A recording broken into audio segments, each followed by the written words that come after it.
following video, I'm going to be showing you the very best place to find clay for projects like pottery or even cosmetics.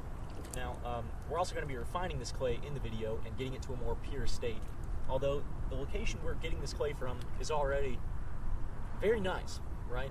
And you might not even have to do anything at all to it if you didn't want to. But if you're looking for that extra little something, you know, refining it's a good way to do it. And we are going to be refining it by drying it, breaking it apart, sifting it, and then rehydrating it to the desired consistency. And that's really all you have to do. You know, you can pay high dollar for clay online. $3-4 a pound isn't uncommon, and that'd be fine maybe for something like porcelain, but for an earthenware clay, you're literally paying for dirt. You know, it might as well be. And a lot of people will also extract clay from dirt, and that's, in my opinion, a very poor way to do it.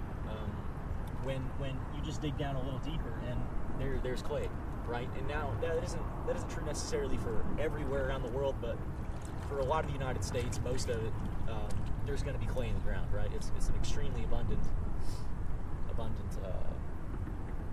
thing in the earth. It's dirt, you know. It might as well be. It is here in Texas and a lot of southern states. You know, you can see we got maybe a couple, like maybe half a foot of organic material mixed with it, and then the further down we go, the more clay we get to. And down here you can also see there's a bit of like mineral composition going on with the clay, and a little bit of gravel layer and things like that. So we're going to get into that, but yeah, along the lake bed is probably the best place to find clay, because the water does a great job at breaking down and beating this side here of the lake. And this lake is 60 years old, but yeah, so the water's down a lot, and now we're able to see, and all this is revealed to us what's going on. And you can see the areas that haven't been eroded as much probably contain more clay. You see how it's a bit of a slope? The slope would indicate the availability of clay, right? The more that's eroded, the less clay there is, because clay is kind of very resilient to water, believe it or not, despite the fact that the particles of clay are very, very small and dissolve in water. There's something about that bond with clay that just makes it kind of resilient to water, versus like up here. And I guess roots do have an important part to play as well, but you can just kind of see and feel that consistency of the soil. If we were to grab some up here, it breaks apart real easy, and it's hard to roll. There's roots in it, there's a bunch of rocks in it. And then we go down a little bit, and we get away from that dark organic material color, and we transition into something that's drier, but also two, something that doesn't have as many rocks, doesn't have as many twigs and roots, but it still has it's still not quite pure enough. We go down a little bit more, and we transition into an area that starts to get a lot more gravelly, probably due to some sort of, you know, water thing that was going on a long time ago. And then we get down, and then we have really, really pure clay with what I would assume to be some like iron oxide. And you know, I'm not a meteorologist, a geologist. You know, now I never really took a geology class or anything like that, so I'm not necessarily the most, you know, prevalent in these kind of things. But you can just tell the clay. Look at this. I mean, that is really pure clay with. I would say it's pure clay, but it's an uneven mixture of maybe a couple different types of clay, something like that. But yeah, look at that. I mean, you can roll it and, you know, play with it, do really whatever you want to it. So we're going to be looking along the edge here of this lake for the best spot to start taking some clay. And then we're going to go home and refine it and do what we will. But as you can see where I took that clay out from the bottom there, look at that. I mean, it's just, that's ready to go. I mean, I could really just take it and form a ball or form a pot or anything with it right now. I mean, it's just about perfect, you know. What do they call it? Plastic state or something like that. I took ceramics in high school. You know, I had a ceramics class and stuff, and I really found I had a knack for it. And you know, I really enjoyed being able to create something out of what appeared to be almost nothing, you know. It's so mendable and, you know, such an available resource, but then you heat it up and it turns into, you know, like an object, like something that can be used and has so much function. And, you know, I found that fascinating. The fact that it's been used for, you know, what, thousands and thousands of years was just always awesome to me. So I'm kind of coming back to this, you know, and this is going to be the introduction of this series. But if you're here just to, you know, find out how to make clay, then by all means we'll show you. And if you stick around, you're going to learn a lot more about clay. We're going to be exploring different types of clay, different techniques, you know, making a potter's wheel or spin wheel, things like that. And yeah, there's, for some reason in this world, well, I guess in this first world, there's a tenacity to create things out of dangerous things that aren't good for humans, right? It's almost like people are just drawn to it, and I don't understand it. You want to go make a bowl of cereal, let's say, right? You grab a bowl, what is it, styrofoam or plastic? You're gonna have these chemicals leaching out into your cereal. If you heat up, you know, some soup and put it in a bowl, so plastic is no good, right? Because all these chemicals leach, these BPA's and BP whatevers, you know. Even the plastics that don't have BPA have like some other form of BPA, or all these chemicals that, you know, you probably just shouldn't eat out of, right? It's a petroleum-based product. It's made out of oil, and oil just shouldn't be around your food. Maybe like olive oil, but anyway. So yeah, you got that. And glass, you know, there's these lead crystal, all kinds of, you know, glass is probably on the more safe side, but, you know. And then you got wood. Wood's porous and can harbor, you know, bacteria, things like that. And on top of that, you don't know what kind of stains they're putting in the wood, you know, if that's causing an issue. And then you got pottery, and, you know, the Fiestaware issue with radioactivity in your your you know, your dinner set might be radioactive. That's just disgusting. And then there's lead-based glazes, and then, you know, they have like cadmium as well, and then the, you know, the Teflon PFOAs or whatever. We're all familiar with that. At least by now we should be. You know, the DuPont deal. You know, so we're running out of options here in terms of what to eat off of. Glass works well, but if it's coming from a foreign country, there's just 1,000 different ways that could go wrong. So I like the idea of being able to make pottery out of dirt here next to, you know, where I dwell, and you know, even finding some glazes that are right for me, and then I trust the source and all that, and making my own, you know, cook set or whatever, you know, or making my own buckets or containers or whatever. No plastics, you know, it's not bad for the environment. You're just heating up dirt, and so that, you know, that's something I can really get behind. So that's kind of what is leading me into this path and this journey to become a master potter, right? That's the goal. So we're gonna get some clay, and let's get to it. So didn't take long to find this. I think we have a really nice deposit of clay here. You know, I'm feeling it. It's feeling good. Everything's feeling nice on it. You can see how the color is very uniform. Now there is some rocks in it. That's, you know, something we're gonna have to deal with here, but the color is very uniform, and you can see how it's resisted the wear of the water significantly. You can see how all this up here has eroded steadily, whereas down here it hasn't moved as much, right? It hasn't been taken away as much. So this is a good spot. This is where we're going to be gathering our material, and we're going to be doing it with just a screwdriver and a hammer. You know, the idea is just to grab this and, you know, kind of do that thing, or get this and kind of claw at it like that, and really just get some material just like that, no problem. Look at all this clay we're getting. And you can even, you know, if it's harder, chiseling works really well to kind of break up all that clay. But yeah, we're going to go and grab some of this. And I just thought of something as well. You can see when I'm stirring up this area, how powdery the water is becoming, and lacking translucency or transparency.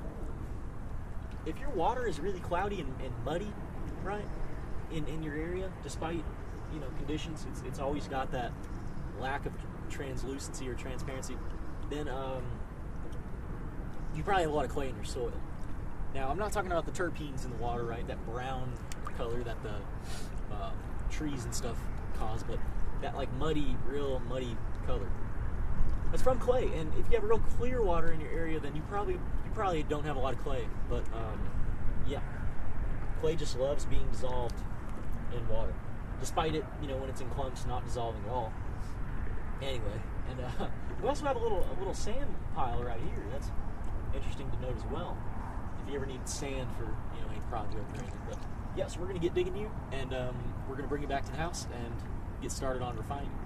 And just a reminder as well, rocks aren't necessarily the worst thing when working with clay. They might even act like a grog and give it a little bit of rigidity when you're working with it, especially on a potter's wheel. But organic material is what we don't want, because that can expand and contract and cause issues when firing, like cracking. Now there is different types of clay as well. There's like earthenware, there's stoneware, and I think like porcelain. Earthenware fires at really low temperatures, so you're actually able to fire it with just like a wood fire. You're able to fire it with just like a wood fire and maybe like some air or something, right? Like a rocket stove type formation. So that's always something to think about. You don't have to have a big expensive electric kiln. You can just get some wood and some bricks and fire it that way.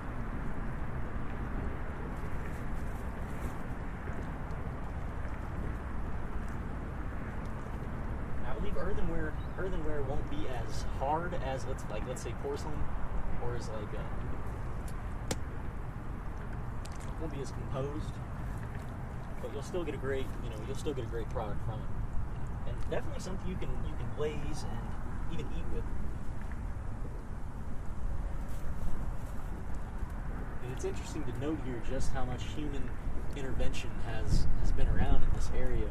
I can see right now like a piece of metal sticking out of the dirt, and that's what, 1.5 foot down.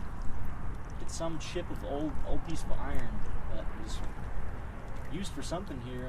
I'm not sure what, but yeah, 1.5 foot of human garbage in the soil. It's just terrible how polluted everything is. And this area was not at all heavily populated. I couldn't imagine, some place like over in England or something, right? How much pollution must be in that soil. It's almost disgusting.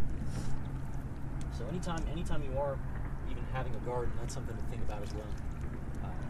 Just how much human interaction has been going on in your soil before you got there and put a garden in. Heavy metals, all that stuff.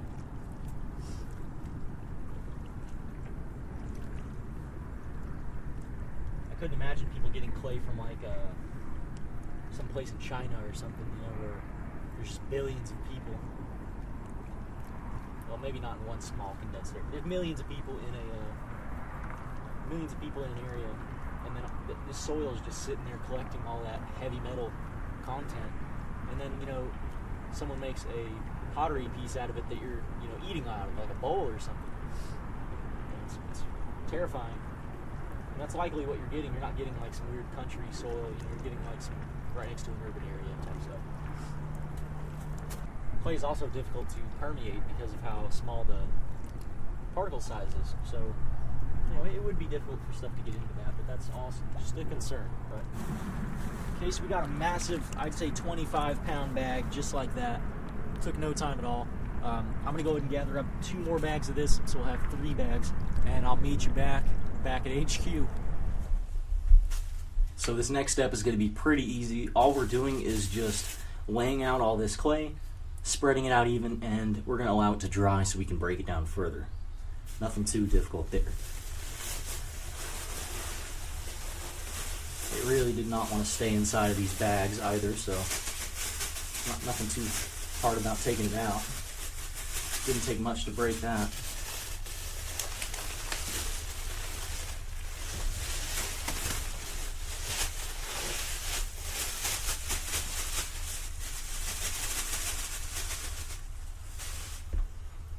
Okay, and we're going to leave a little bit of room on the sides to be able to pick it up later. But yeah, we're going to spread this out real nice and thin as possible, so it dries out as fast as possible. And all of these steps can be reproduced and scaled with no problem. So whether you're doing this with 1 pound or whether you're doing this with, you know, 300 pounds, it'll still work the same way. You'll probably need a bigger tarp, but if you're moving some serious weight like that, then you really shouldn't have any difficulty at all finding a big space for it. Okay, easy as that. We're all done here. It's nice and spread out, nice and thin, only about, I'd say maybe an inch deep. So lots of air can get in there too and permeate. And all these clumps you see, these are going to be difficult to break up when it is dry. So, you know, just try to really work around in here and break up some of these clumps and get them to a smaller state too. That, you know, it's either we do it now or later, and you know, have to do it with a hammer or who knows what. Okay, I think that's about good. All right, and you can also use maybe an oven or something along those lines as well for this to dry it out if you're maybe making a smaller batch. I don't think that's necessary for me though. I'm just going to let it sit out here. It will take longer to do this, but this is really less work. I'm not having to put it in the oven, take it out, watch it, all that stuff. Look at that though, already. That's looking real pure. A little bit of rocks in there, but I mean, wow. Okay, see you in a couple days. Okay, so unfortunately it started to rain outside. I ended up just taking a small sample of the clay and drying it in the oven so we can show how this process is done. I broke it up a little bit by just putting it in this container with a lid, and just shaking it, and it broke up a lot of the material really well. So now we have dried and somewhat broken down material. All that's left to do is just put it in the sifter and then shake it into a bowl, and then we're going to get a really nice workable material.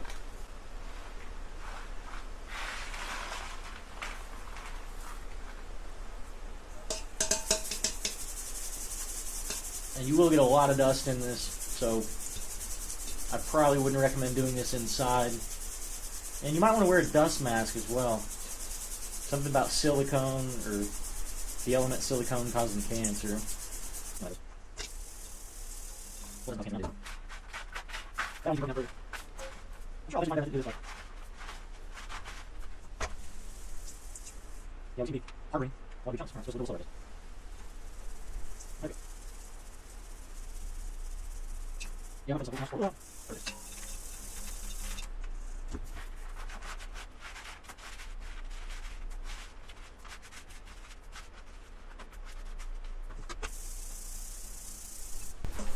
All right, so we got a pretty good amount here. Let's go ahead and put some water on it and try it out.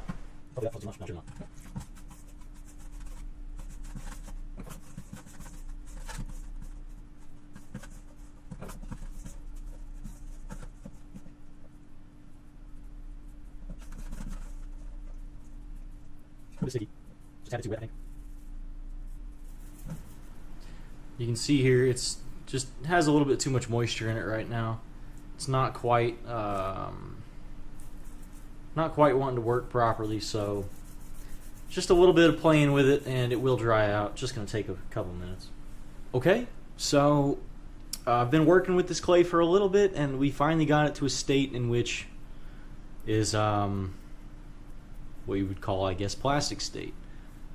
Now, this is an extremely workable state of this clay we just created, right? I mean, this is definitely clay. I think there is a bit of sand content in it. Not that it feels like that, but just from the way it looks and the way that it's bending around and everything, it like when it breaks like that, that almost looks like maybe it's got some sand in it. So not 100% pure, but we also just dug this out of the side of a lake. So anyway, so this is clay that was sifted and dried, all that fun stuff, right? And now I'm gonna go ahead and show you clay that wasn't. You know, I literally dug this out of the side of the lake, made a bowl, and then let it dry for a couple days, right? I did this prior. And can you tell? I mean, probably, but this thing is rock solid. And wouldn't have any problem really just firing this as is. You know, just knocked a chunk off, I think, or something. But yeah, you know, so is all that work necessary for, you know, getting the best product possible? Probably not, right? All you'd have to do is just throw all that clay in a bucket and let it soak, work it around with maybe a drill and a some sort of bit on the end, right? Like some clothes, what do you call it? Not clothes wire. You know, so some sort of like homemade whisk with the drill bit, and you just, you know, you can turn it into, you know, a nice slip consistency, get everything consistent, let it dry out for a couple days, and then you'd have, you know, completely workable, usable clay. Now, I don't know about putting this on a spin wheel. I haven't tried any of that, but as of right now, yeah, this is definitely completely usable, coil method, slab method, whatever you wanted to do. So you saw us locate the clay, and you saw us process the clay. Now, it's worth noting that if you are going to scale this up to, let's say, doing it, you know, in 300-pound batches or something, you're going to have to go about it a different way, right? You can't just put 300 pounds in a bowl and shake it up. Get a ball mill. You know, make a ball mill with a 5-gallon bucket or even a 50-gallon drum and some, what do they call them? Some ball bearings, some big ball bearings or something along those lines. And, you know, you saw me with the pinch bowl make a perfectly good clay bowl. You don't necessarily need to even process it, and if I'm honestly not going to process any of that clay that I just grabbed, I was only doing that for a demonstration purpose. I think just because we found it in such a pure state, there's absolutely no need to even process it any further for what we're going to be doing with it, like making terracotta pots for a garden or something along those lines. So yeah, entirely not necessary for me. If you want a really fine product, you're probably better off just buying clay anyway. If you are going to ramp up production in a way that will require you to get a ball mill and stuff, you know, get different layers of mesh to sift the material, and even honestly probably get it wet after you ball mill it, right? After you ball mill the material, get it wet and then pour it through a sifter, and you'll be fine. You'll be really fine with that. Any large-scale industrial processing of clay that you see will involve water in one way, shape, or form. So stay tuned to this series. You're going to be finding us doing a lot of interesting things with clay, including even making a spin wheel out of a very curious object. I don't want to reveal too much about that, but we got great things coming. Thanks for watching. We'll see you next time.